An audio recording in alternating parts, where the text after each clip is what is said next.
जय हिंद दोस्तों, वंदे मातरम। ज्ञानवापी मस्जिद का सर्वे मुस्लिम लोगों की तरफ से किए जा रहे विरोध के बावजूद भी कल से शुरू हो गया। पहले दिन से कुछ और अपडेट्स भी निकल कर सामने आई हैं।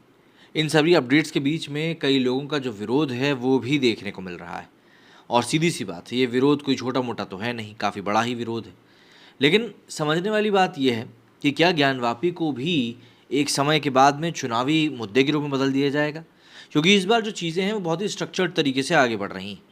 अब स्ट्रक्चर्ड तरीके से जब हम बात करते हैं तब आपने सुना ही होगा कि लोग कई बार अपना काम निकलवाने के लिए काला जादू, वशीकरण, इन सब चीज़ों का भी उपयोग करते हैं।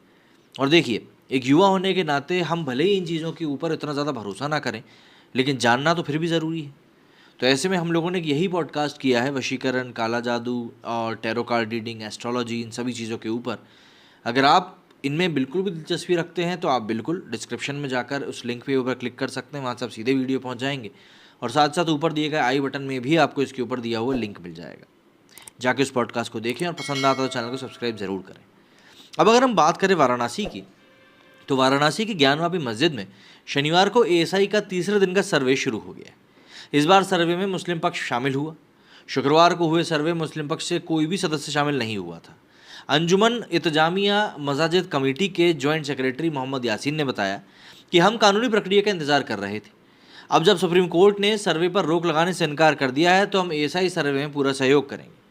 हिंदू पक्षीय वकील विष्णु शंकर जैन ने बताया कि एएसआई को तय करना है कि सर्वे कब तक चलाएं, लेकिन कोर्ट के आदेश के अनुसार बिना कोई नुकसान पहुंचाए उच्च तकनीक से इसे पूरा किया जाएगा।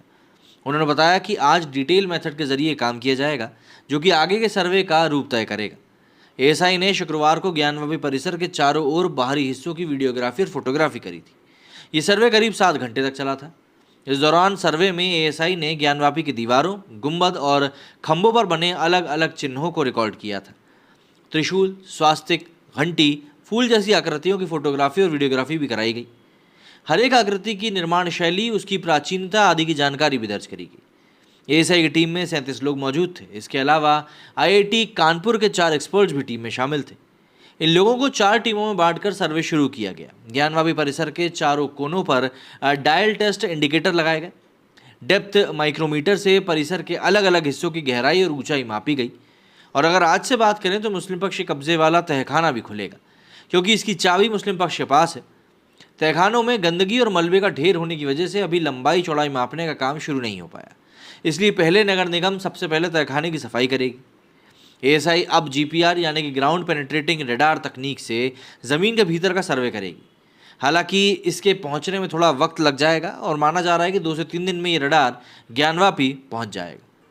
जीपीआर के जरिए मंगलवार से सर्वे शुरू हो सकता है। जीपीआर मतलब कि ग्राउंड पेनिट्रेटिंग रडार एक ऐसी पद्धति है जिसमें कि उपकरण के जरिए 8 से 10 मीटर तक की वस्तुओं का पता लगाया जा सकता है। इसके तहत किसी भी संरचना के नीचे कंक्रीट, धातु, पाइप, केबल या किसी अन्य वस्तु की पहचान की जा सकती है। एक्सपर्ट्स के मुताबिक इस तकनीक के जरिए इलेक्ट्रोमैग्नेटिक रेडिएशंस की मदद से सिग्नल मिलते हैं। इसके जरिए यह पता लगाना आसान हो जाता है कि ज़मीन के नीचे किस प्रकार के आकार की वस्तु की संरचना है। जीपीआर के प्राथमिक नतीजे शुरुआत में आएंगे, लेकिन पूरे सर्वेक्षण में 7 से 8 दिन का समय लगेगा। ऐसे में अगर आपको अभी भी नहीं पता है ज्ञानवापी विवाद के बारे में, तो आप समझिए कि अगस्त 2021 में 5 महिलाओं ने वाराणसी के सिविल जज सीनियर डिवीज़न के सामने एक वाद दायर करी थी। इसमें उन्होंने ज्ञानवापी मस्जिद के बगल में बने श्रृंगार गौरी मंदिर में रोजाना पूजा और दर्शन करने की अनुमति की मांग करी थी। महिलाओं की याचिका पर जज रवि कुमार दिवाकर ने मस्जिद परिसर का एडवोकेट सर्वे कराने का आदेश दिया था। कोर्ट के आदेश पर पिछले साल 3 दिन तक सर्वे हुआ था। सर्वे के बाद हिंदू पक्ष ने यहाँ शिवलिंग मिलने का दावा किया था। दावा था कि मस्जिद के वजूखाने में शिवलिंग है। हालांकि मुस्लिम पक्ष का कहना था कि वो शिवलिंग नहीं बल्कि एक फव्वारा है, जो कि हर मस्जिद में होता है। इसके बाद हिंदू पक्ष ने विवादित स्थल को सील करने की मांग करी थी। सेशन कोर्ट ने इसे सील करने का आदेश दिया था और इसके खिलाफ मुस्लिम पक्ष ने सुप्रीम कोर्ट का रुख भी किया था। सुप्रीम कोर्ट ने केस जिला जज को ट्रांसफर कर इस बात की पोषणीयता पर नियमित सुनवाई कर फैसला सुनाने का निर्देश दिया था। अब यहाँ पर समस्या ये थी कि जो दलील थी उसमें ये प्रावधान के अनुसार जो उपासना स्थल कानून 1991 है, इसके परिप्रेक्ष्य में यह दावा जो वाद था वो पोषणीय शक्ति थी। हालांकि कोर्ट ने इसे सुनवाई योग्य मान लिया था।